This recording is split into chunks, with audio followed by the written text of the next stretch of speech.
काही महिन्यांपूर्वी मी अंगणामध्ये मोहरीच्या बिया अशाच टाकलेल्या होत्या. तर माझ्या अंगणामध्ये मोहरीची काही झाडे आलेली आहेत. हे बेसिकली सप्टेंबर महिन्यापासून आलेले आहे.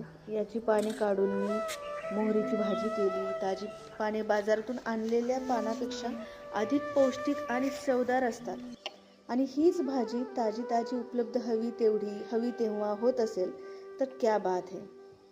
मोहरीच्या पानामध्ये व मोहरीमध्ये ओमेगा 3 आणि ओमेगा 6 सारखे फॅट्स असतात. हे कोलेस्ट्रॉलची पातळी कमी करतात.